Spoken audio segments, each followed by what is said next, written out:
Uygun fiyatlı telefonlara baktığımızda hep bir yanının eksik olduğunu görebiliyoruz. Yani kamera tarafına yoğunlaşılmışsa Yonga seti kısmında, işlemci kısmına yoğunlaşılmışsa ekran ve kamerada ciddi kısıtlamalar, kırpmalarla karşılaşabiliyoruz.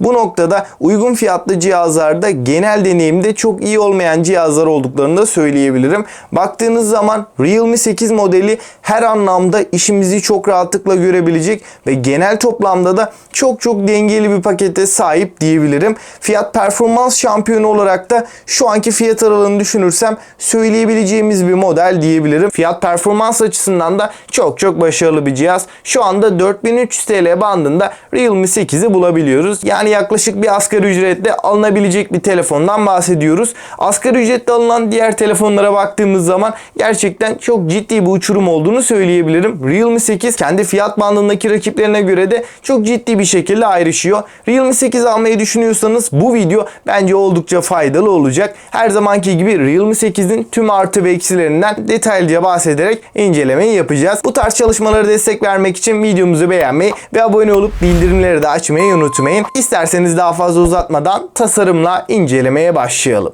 İlk olarak dış taraftan baktığımızda Realme 8'in ocak görünümlü dörtlü kamera sistemi ve yan tarafta şeritli yapısıyla yazan yazılar gözümüze çarpıyor. Baktığınız zaman hafif kavisli bir yapısının olduğunu da söyleyebilirim. Elde tutuş hissiyatı ve görünüş açısından gerçekten güzel bir cihazla karşı karşıyayız. Telefonumuzun tamamıyla plastik bir yapıya sahip olduğunu söyleyeyim. Ancak arka tarafta cam görünümlü plastik bir yüzey kullanılmış. Kalınlık ve ağırlık kısmında 7.9 mm'lik kalınlık ve 177 gramlık ağırlığıyla beraber Realme 8 uzun süreli kullanımlarda da elimizi yormayan bir cihaz ve kablolu kulaklık kullanmayı sevenler için de 3.5 mm kulaklık jackının bu telefonda olduğunu da belirteyim. Realme 8'in kutu içeriğinden de bir bahsedersek sarı kutu tasarımı ile gelirken 30 wattlık şarj aleti ve silikon bir kılıf da bu kutu içeriğinden çıkıyor. Bunlar da bence gayet güzel detaylar. Ön tarafa baktığımızda delik çentiğin sol tarafa yerleştirildiğini görebiliyoruz. 6.4 inç Super AMOLED ekranımız Full HD Plus çözünürlüğe ve 180 Hz dokunma hassasiyetine sahip.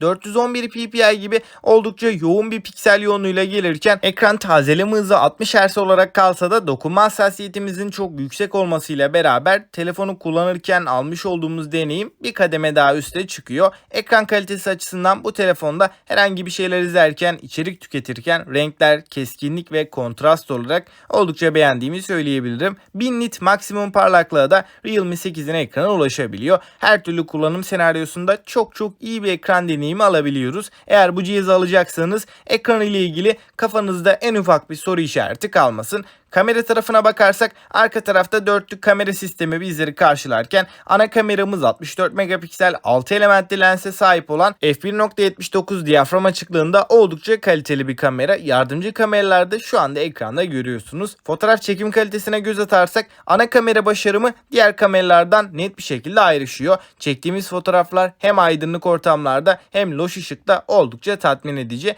Fotoğrafların detaylarını da yakalayabilirken renklerde de bir absürtlükle herhangi bir renk kaymasıyla da karşılaşmıyoruz. Ön tarafta ise 16 megapiksel f2.45 diyaframlı bir kamerayı görüyoruz. Bu kamerada HDR, portre ve AIS'i destekliyor. Video konusunda arka kamerayla 4K 30 FPS'te AIS destekli elektronik sabitleyicisiyle beraber çok güzel çekimler yapabiliyoruz. Bu fiyat bandında böyle bir video kalitesi gerçekten beni oldukça şaşırttı. Tabii ki üst segment cihazlar kadar iyi olmasa da kendi fiyat aralığında işimizi çok rahatlıkla görebilecek güzel bir video performansı veriyor. Genel kamera deneyimi itibariyle Realme 8 beni gayet tatmin etti. Kamera yönünde de bu cihazı oldukça beğendiğimi söylemem gerekiyor. Yonga setine bakarsak MediaTek'in oyunculara özel geliştirdiği Helio G95 işlemcisi Realme 8'e konumlandırılmış. 12 nanometre üretim sürecinden geçen bu işlemcimize 6 GB RAM ve 128 GB'lık depolama alanı eşlik ediyor. Oyun performansına göz atarsak PUBG'de akıcı grafiklerde 60 FPS bir oyun deneyimi alabilirken yüksek grafikleri aldığımızda da 40-45 FPS bandında oynayabiliyoruz. Oyun içinde özellikle uzun süreler oyun oynadığımız zaman telefonumuz ısınıyor. Ancak ısınmaya bağlı bir performans kaybıyla ben henüz karşılaşmadım. Aynı işlemciyi kullanan diğer telefonlara kıyasla da daha stabil çalışıyor. Kasa yapısı olarak da Realme 8 ısıyı genel olarak tamamına yansıtmıyor diyebilirim. Burada orta bölümde toplandığını söyleyeyim. Bu da oyun oynarken elimizin herhangi bir şekilde terlememesini de sağlıyor. Yani bu yönden de bir avantajımız var. Aslında Realme 8 oyuncu oyunculara özel bir telefon olmasa da yine de oyuncuları ciddi manada düşünülerek yapılmış. Fiyatına baktığımız zaman 200 doların altındaki fiyatını göz önünde bulundurduğumuzda bu fiyata gerçekten alınabilecek en iyi performansa sahip. Oyun dışı kullanımlarda da bizi kesinlikle üzmeyen bir cihaz. Arka planda veri yönetimi ve genel bir kullanıcının ihtiyaçlarını da Realme 8 fazlasıyla karşılayacak düzeyde. Batarya kısmına geçersek 5000 mAh batarya ve 30 Watt hızlı şarj desteğimiz bulunuyor. Sıfırdan 100'e de bu bataryayı ortalama 1 saat 15 dakika civarında doldurabiliyoruz. Batarya performansı tabii ki kullanıma göre değişiyor ancak ortalama 7 ila 8 saat arasında ekran süreleri alabildiğimizi söyleyeyim. Zaten hızlı şarj desteğimiz çok yüksek olmasıyla beraber de batarya olarak Realme 8 gayet iyi. Android 11 ve Realme UI 2.0 arayüzüyle gelirken 2 yıl güncelleme alacağını da söyleyebiliriz. Hoparlör tarafında ise bu cihaz bizi net bir şekilde üzüyor. Mono yani tek bir hoparlör bulunurken ses yüksekliği olarak ben yeterli bulmadım. Ses kalitesi de doyurucu seviyede olsa da yine de bir stereo hoparlör deneyimi vermiyor. Suya ve toza karşı da herhangi bir dayanıklılığının olmadığını söyleyeyim. Tabii ki 5G desteği de bu cihazımızda bulunmuyor.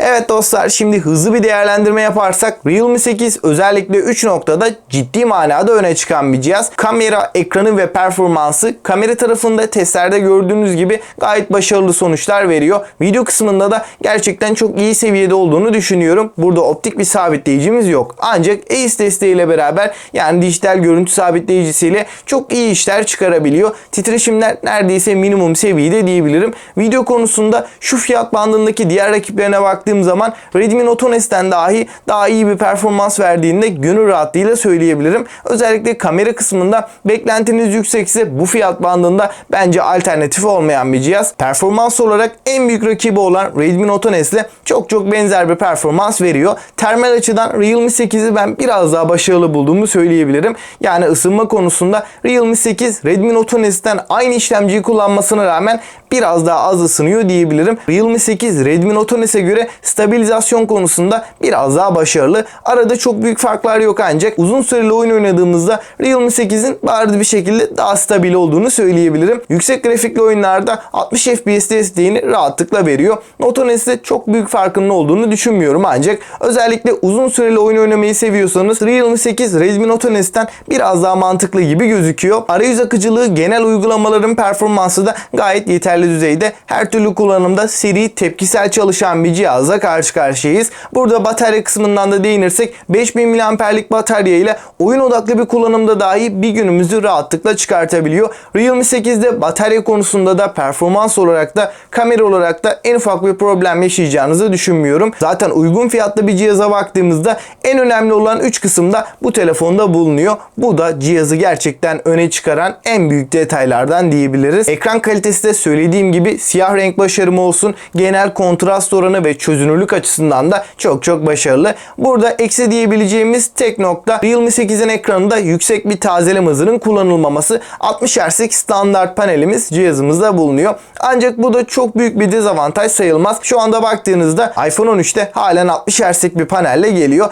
Realme 8'de 60 Hz'lik bir ekranın kullanılması fiyatına oranla kesinlikle kabul edilebilir. Zaten fiyatına göre bence sunması gerekenden çok daha fazlasını bizlere sunuyor. Bu cihazın en büyük iki eksisi, birisi hoparlörü yani mono tek bir hoparlörle gelmesi. İkincisi ise suya ve toza karşı herhangi bir dayanıklılığının olmaması. Baktığım zaman bu iki eksi benim için bu fiyat bandında çok belirleyici bir etken değil. Özellikle hoparlör tarafında ses kalitesi ve ses yüksekliği olarak kesinlikle daha yüksek beklentileri olanlarımız vardır. Bu noktada Realme 8'i kesinlikle öneremeyeceğim. Realme 8'in kesinlikle kötü bir hoparlörü yok. Ancak yüksek beklentileri olanların, stereo hoparlör isteyenlerin kesinlikle tercih etmemesi gereken bir cihaz. Realme 8'e genel olarak bir baktığımda açıkçası kullanım deneyimleriyle beraber 10 üzerinden Realme 8'e 8,5 puanı rahatlıkla verebilirim. Şu piyasada alınabilecek en uygun fiyatlı, en mantıklı seçeneklerin başında geliyor. 6 GB RAM'i Helio G95 işlemcisiyle de Realme 8 bize uzun vadede herhangi bir problem yaşatmayacaktır. Peki sizler Realme 8 hakkında neler düşünüyorsunuz?